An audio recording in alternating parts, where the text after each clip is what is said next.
Muy, pero que muy buenas a todos, chicos. Bienvenidos una vez más aquí al canal. Seguimos en la sección de reaccionando a países y esta vez estoy con algo que me habéis pedido muchísimo por comentarios. O sea, hay comentarios muy votados y no es menos que la masacre de Tlatelolco, que es pura historia de México. Aquí lo que pasó es que murieron civiles y murieron estudiantes por ser opositores del gobierno que había en ese momento. Fue en el 68, para ser exactos, para que nos ubiquemos en qué época fue. Supongo que todos los mexicanos lo sabréis. A mí me ha pillado de nuevo, porque yo lo último que sé fue que hace unos años hubieron unas revueltas estudiantiles y también se les reprimió de manera un poquito violenta, la verdad. Entonces vamos a estar reaccionando, vamos a estar conociendo un poquito más esta historia. Lo voy a hacer en dos partes, porque el vídeo que vamos a ver es un documental bastante extenso, ¿vale? Dura unos 40 minutos o 43 minutos, así que vamos a hacerlo en dos partes, no sé qué os parecerá, pero así también hacemos un poquito los vídeos más largos, un poquito con más información y creo que vendrá bastante bien. Quería dar las gracias a todos aquellos que se están suscribiendo, hemos llegado a los 3000 suscriptores, o sea, no me lo puedo creer, ¿vale? O sea, literal. También darle las gracias a los miembros del canal, que seguimos siendo 9, pero muchísimas gracias, o sea, muchísimas gracias, estaréis ahí mostrados en pantalla, los que ayudan ahí directamente al canal. Y poco más, chicos, vamos a intentar aprender de estas cosas más que disfrutar de un vídeo, porque yo creo que de esto es muy difícil disfrutar. Yo creo que de esto lo único que tenemos que sacar en claro es aprender y cosas que no se tienen que volver a repetir, y una de estas cosas que es esta masacre. Aquí en España tenemos nuestros propios casos, ya si os interesa os los traeré, porque la verdad que España no es pobre en casos de estos, en la época chunga de Franco, pero bueno, es lo que hay. Así que nada, chicos, vamos con el vídeo y a ver qué nos informa esta gente. Hasta la próxima. Bueno, ya estamos por aquí. Vamos a ver qué nos ofrece de información este canal. Este canal es Privado 80. La verdad es que gracias por dejarnos enseñar esto, porque no pensaba que iba a encontrar vídeos, pero sí que hemos encontrado vídeos. Así que vamos a ponerlo en pantalla grande. Vamos a darle al play. Vamos a ver que el sonido esté bien. En el verano de 1968, estudiantes mexicanos toman las calles de la capital. Todos estábamos hasta la madre del señor presidente. Estábamos en una olla de vapor que pronto estallaría. Y termina en un acto de sangre que conmueve al país. Era una cosa terrible. La gente caían muertos por todos lados. Era una sinfonía ahí de llanto, gritos, horror. A quienes lo comparan con la matanza de Tiananmen. Jamás se los perdono. Jamás. 4 décadas después, muchas interrogantes siguen sin respuesta. ¿De dónde salieron esos francotiradores? ¿Quién los armó? Como que francotiradores. Como que francotiradores, habían francotiradores y todo.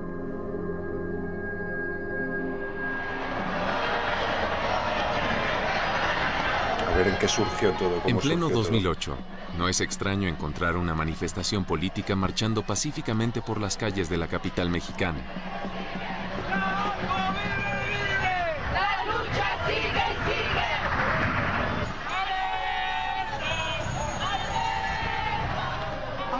La policía mantiene distancia, sin interferir en el derecho ciudadano a manifestarse públicamente. Pero en México no siempre ha sido así, y algunos de los que marchan hoy lo saben en carne propia. El profesor universitario Fausto Trejo y la ex líder estudiantil Mirtocleya González recuerdan los tiempos cuando las fuerzas del orden no se limitaban a mirar de lejos. Me recuerda a nuestra etapa con Franco. Y si los helicópteros sobrevolando inquietan a Fausto Trejo, no es para menos. Hace 40 años, protestas como esta estremecieron a la nación y provocaron uno de los episodios más sangrientos de la historia mexicana. En el verano de 1968, los jóvenes de México se unen a un movimiento estudiantil mundial que pide una revolución a gritos. Soñábamos, creo, en ese momento con que hubiera una gran rebelión juvenil que acabara con el autoritarismo. Porque en este país todo lo que no estaba prohibido era obligatorio. Había que retar a lo prohibido y eso suponía desde cómo te vestías, qué bailabas, qué tomabas, qué hacías con tu novia o qué te hacía tu novia. Vamos, todo formaba parte de una etapa nueva. Igual que en Europa y Estados Unidos, los estudiantes mexicanos viven la liberación sexual a pleno. Era la primera vez que muchas compañeras, mujeres que estudiaban, estaban también en la calle. Veníamos de una sociedad muy tradicionalista. Pues en aquel entonces pues estábamos educados muy rígidos, tanto en nuestras casas como en las escuelas. Lo que decían los padres o lo que decían los maestros era eso lo que se tenía que hacer. Bueno, yo estudiaba en la Facultad de Derecho, en la universidad, y venía yo de provincia. Vivía en un pensionado para señoritas. Ahora ver a nuestras compañeras de los grupos de escuela en las calles también con nosotros era una cosa muy importante, era una cosa no vista. Iban todos juntos. Vivíamos el periodo de la Guerra Fría. Simpatizábamos con la Revolución Cubana. Sabíamos de los movimientos que existían a nivel latinoamericano. Los estudiantes se enteraban desde luego del mayo del 68 en París. Estaban expuestos a visiones alternativas de su mundo. La creencia que teníamos los jóvenes en aquella época era que teníamos la capacidad de ser libres y de vivir una vida sin la interferencia del señor presidente, de la iglesia y de nuestros papás. Y las universidades eran de los pocos espacios que había en el país para respirar, para poder decir las cosas como las pensábamos, como las creíamos y como las queríamos. Por 39 años, México vive bajo el puño del Partido Revolucionario Institucional, el PRI. Bueno, este era un país gobernado por un solo partido, en el que la libertad de expresión estaba severamente limitada. El gobierno controlaba todo, absolutamente todo. La chispa que... Es que perdón que pare esto, pero esto me recuerda muchísimo a nuestra época con Franco aquí en España, que duró tantos años, tantos años. O sea, aquí la gente se llegó a acostumbrar y todo, porque sabían que no iban a tirarlo jamás. Desata la confrontación directa con el gobierno no surge de las universidades, sino de las escuelas preparatorias. No eran enfrentamientos de tipo político, fue sencillamente un choque ahí de grupos de jóvenes. Empieza con un pleito entre estudiantes por un juego y la policía pretende contener golpeando a los estudiantes en sus propias escuelas. ¿Cómo? El 26 de julio, cientos de estudiantes se vuelcan a las calles a protestar contra la represión. La represión policíaca fue de tal magnitud que convirtió ese problema juvenil intrascendente en un problema político de los más serios por los que ha vivido el país. Los disturbios estudiantiles explotan en el peor momento posible para el gobierno, a escasos meses de un evento histórico para la nación mexicana. ¿Qué se va a hacer allí? En el 68 México iba a tener las primeras Olimpiadas en su historia. Oh. Las Olimpiadas eran el momento en que México iba a mostrarle al mundo que un país subdesarrollado podía llevar a cabo una buena Olimpiada. Pero yo también creo que es el mejor momento para mostrarlo a nivel internacional, por eso las revueltas, ¿no? El presidente de la República era un momento en el cual él, su gobierno y México iban a estar en la vitrina de la atención mundial. A nivel Estaba internacional. orgullosísimo de su capacidad de administración, de organización, y unos estudiantes la iban a poner en duda. El secretario de Gobernación, Luis Echeverría Álvarez, encabeza un comité de seguridad para controlar la situación.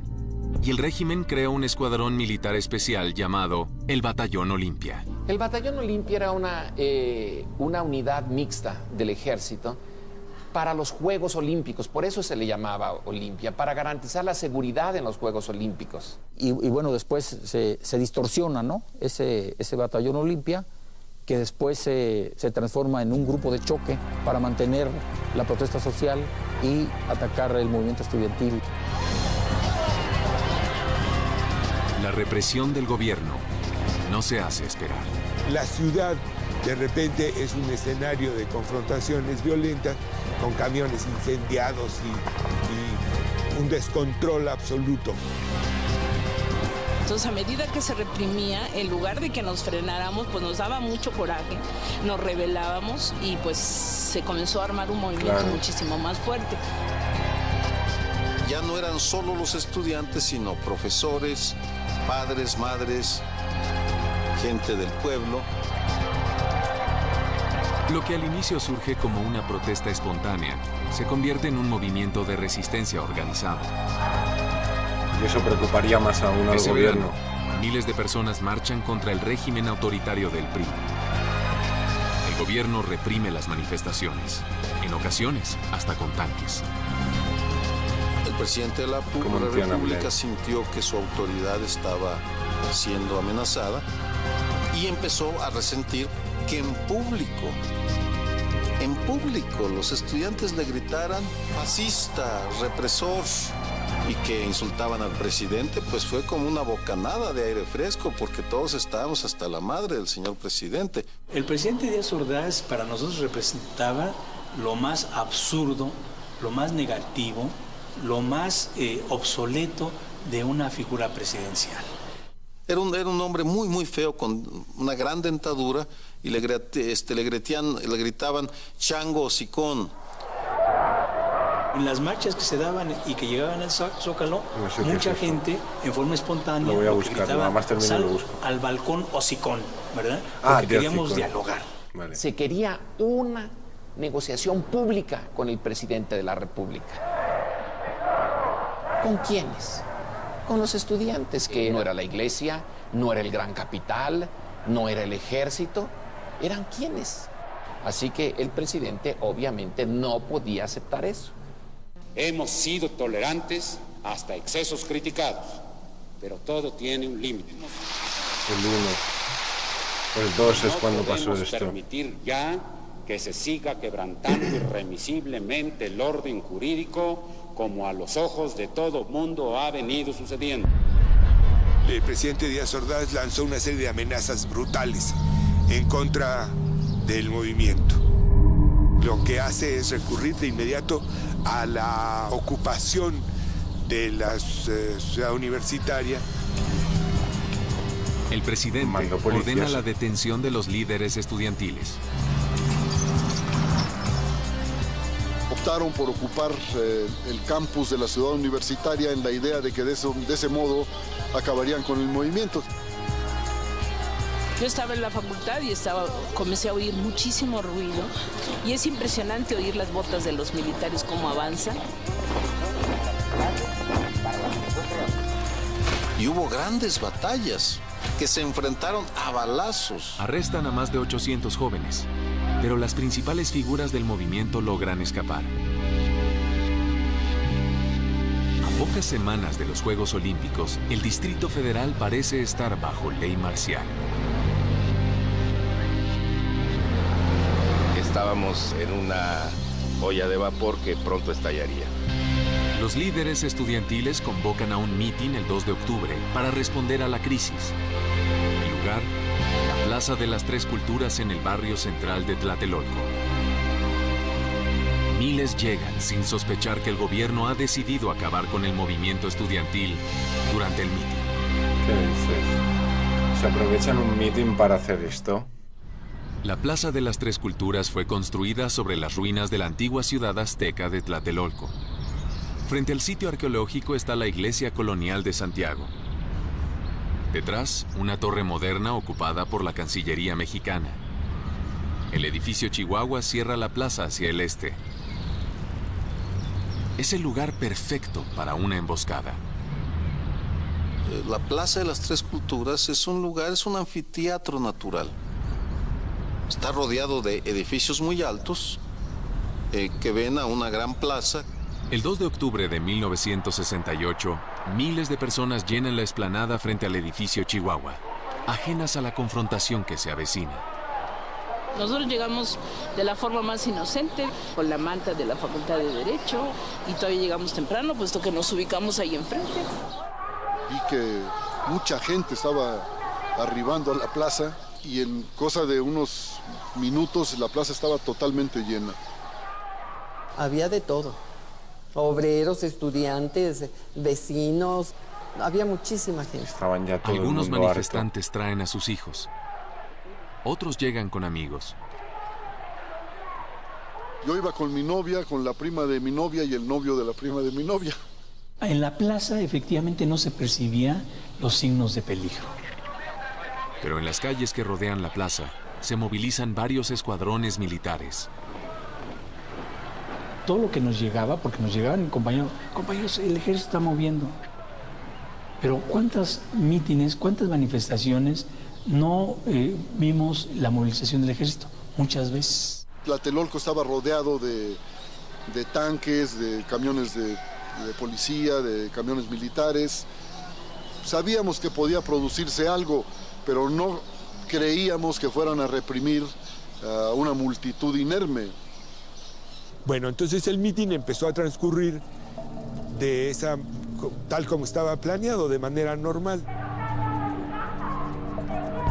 Los líderes hablan desde el tercer piso del edificio Chihuahua.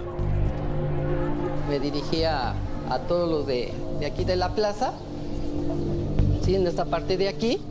Entonces empecé a ya anunciar al primer orador. Es ella la que habla. Desde un punto estratégico en el techo de la iglesia, una figura solitaria vigila el mitin. Empezaron a volar unos helicópteros sobre la plaza y los ruidos de las aspas de los helicópteros suenan como ametralladoras. Aparece el maldito helicóptero que lanza una luz verde más o menos a esa altura. A aquella altura de la iglesia empezó a caer una luz verde. Cuando yo vi las luces de Bengala, yo dije, pues, ¿qué onda, no? O sea, uno no sabe que es una señal de atacar. Y de repente algo como una corriente eléctrica recorrió a la gente. Y los líderes de ese momento, el líder que estaba hablando dijo, no pasa nada, calma, no pasa nada. Y entonces empiezan los primeros disparos. ¿Cómo? Tratamos de correr hacia la salida que da a la iglesia y nos llevaría hacia el sur de la plaza, pero ya venían los soldados cargando. Mira los soldados como hacen así a los demás soldados para que vengan. Los soldados avanzan a trote entre las ruinas aztecas. El avance de los soldados bloquea dos de las salidas de la plaza, forzando a los manifestantes a correr en una sola dirección.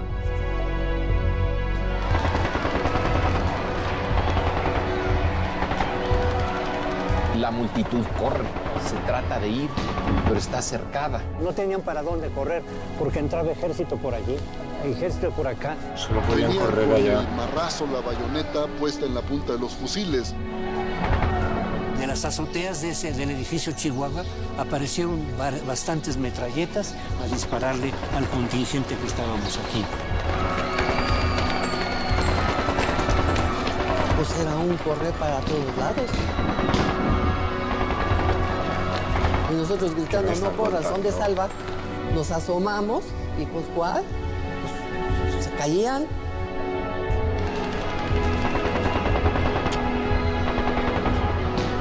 Era una sinfonía ahí de llanto, gritos, horror, mentadas. Y todos tratábamos de meternos debajo de los demás. Ya hoy se comenzó a oír el tableteo de las ametralladoras y entonces tú te vuelves, te bloqueas. Corrimos, me dijo Tita, corre, y yo traía la manta, me dice, deja la manta, pendeja, déjala. Pues sí, pero yo no sabía, no sé si te bloqueas con eso. Es que es gente. Era una cosa terrible. Son estudiantes, son la gente civiles. corría para todos lados, la gente caía muertos por todos lados, la gente tropezaba con los muertos.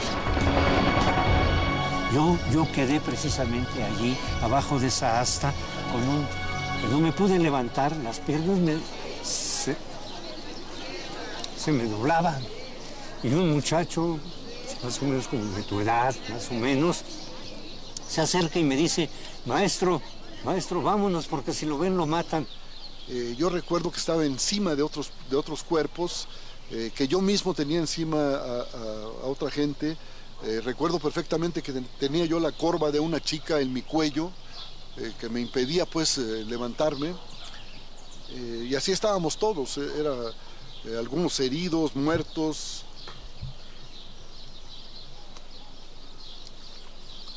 Y el muchacho se puso adelante de mí y una maldita bala le atraviesa.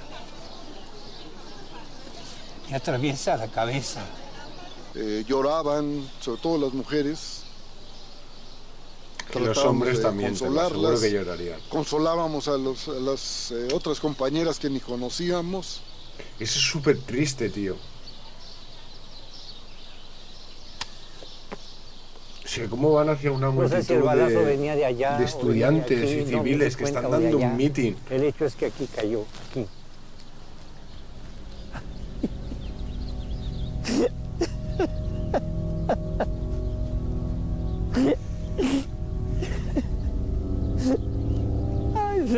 Y tampoco entiendo por qué se lo hacen contar a este pobre hombre. O sea, ¿por qué le...?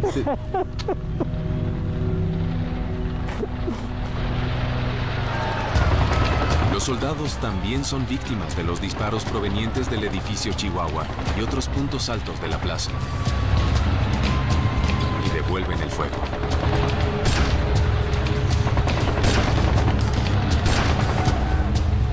En el tercer piso del edificio Chihuahua, los líderes estudiantiles buscan refugio. Los que pueden se alejan del balcón. Corrimos hacia los elevadores, ¿sí? Y nos encontramos que salieron aquí los de guante blanco. Son enfrentados por un grupo de hombres armados, cada uno con un guante blanco en la mano izquierda. Y nos dijeron, van para atrás. Entonces todos pues, espantados nos fuimos para atrás y al suelo, hijos de la chingada, que aquí los vamos a tronar. Nos empezaron a bajar. Primero nos jalaban hacia las escaleras, arrastrando. De ahí nos entregan al ejército y nos llevan a la parte de abajo. Y nos ponen con las manos en la pared, nos obligan a bajarnos los pantalones. Casi todos los líderes del movimiento son capturados esa noche. ¿Eso es necesario? Muchos son golpeados. Ahí estuve hasta que nos llevaron en los camiones y nos llevaron a un lugar desconocido. Finalmente, supongo que como a las 8:30 de la noche, empezaron a mover cadáveres, a levantar heridos.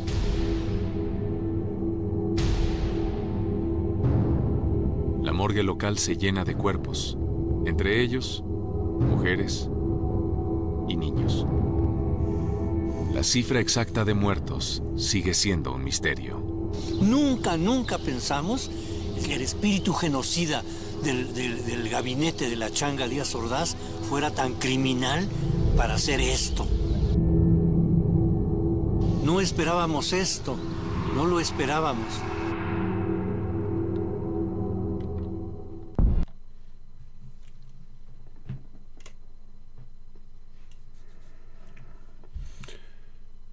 Lo veía necesario para que esto no se repitiera, pero me es un poco duro de ver. A mí estas cosas no me gusta verlas, chicos. No me gusta verlas, nada. Aquí en España hemos sufrido mucho de esto. Hemos sufrido mucho. Y la gente cómo huía y cómo se escondían y...